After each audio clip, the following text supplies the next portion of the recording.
بلکہ خود اس وقت آپ اس جنگ کے مضبوط سپاہی ہو کر لڑ رہے ہیں، لیکن سپاہی کا حوصلہ اور بڑھ جاتا ہے جب ان کی کوششوں کو سراہا جاتا ہے۔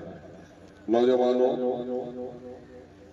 لیکے لیکے کھاری چلے، لیکے چلے کبوت، لیکے چھارے تینوں چلے سائر سے ثبوت۔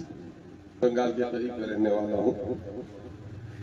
بنگلہ اسلوب میں یہ دو پنکتیاں ہیں کہ لیک سے بیل گاڑی چلتی ہے یا لیک پر وہ اولاد جس کو صلاحیت نہیں ہے، پوچھ ہے وہ یا کپوت ہے، بدلتے ہوئے حالات کو نہیں سمجھ پا رہا ہے، وہی ڈگر پہ چل رہا ہے۔ لیک سے ہٹ کے عام راہوں سے ہٹ کے تین لوگ چلتے ہیں، شاید عام انداز سے الگ بات کہتا ہے۔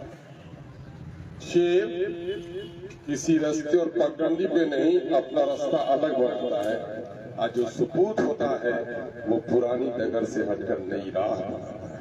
اور میں اس وقت آپ ان ثبوتوں کے طور پر دیکھ رہا ہوں جو نئے ڈگر پہ چلنے والا۔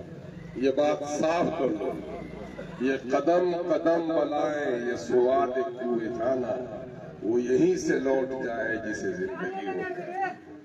یہ جس راستے میں آپ چل رہے ہیں، ایرے غیرے کا نہیں ہے، نچھو کھیرے کا نہیں ہے، یہ راستہ بزدلوں کا نہیں ہے، یہ راستہ مفاد پرستوں کا بھی نہیں ہے، یہ راستہ ضمیر فروشوں کا بھی نہیں ہے، یہ راستہ تو ان لوگوں کا ہے جو لوگ ارادہ کرتا ہے اور اپنے عزم کو حاصل کرنے میں اپنی گردنوں کو نچھاور کرنے کے تیار رہتا ہے۔ یہ مایوب کا راستہ وہ راستہ ہے۔ اس لیے آپ لوگوں کا عادل سپاہی ہے، آپ لوگوں نے MIM کے ساتھ چلنے کا ارادہ کیا ہے۔ میں آپ کے قدم کو چومتا ہوں کہ آپ نے مبارک سفر کی طرف اپنا قدم بڑھایا ہے۔ میرے عزیزوں، یہ ملک اتنا کسی ہندو کا ہے، اتنا کسی مسلمان کا ہے، اتنا ہی سکھ کا ہے، اتنا ہی عیسائی کا ہے۔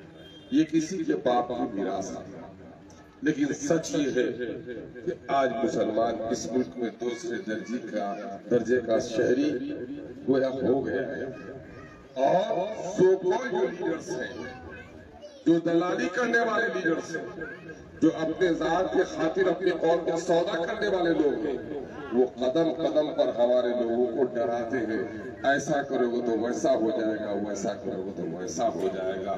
ذرا سر جھکا کے جیلو، جینا اسی کو کہتے ہیں۔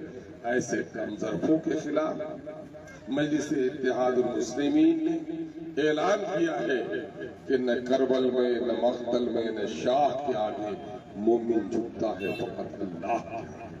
ہم تو غیر اللہ کے سامنے ہیں، اور ہمارے سامنے میں نواز رسول کا وہ اسوہ ہے کہ نماز کے لیے، روزے کے لیے، وزارت کے لیے نہیں، بلکہ اصول سیاست ٹوٹے تو تم گردن کٹا سکتے ہو، لیکن نااہل کے ہاتھ پر ہاتھ نہیں رکھ سکتے۔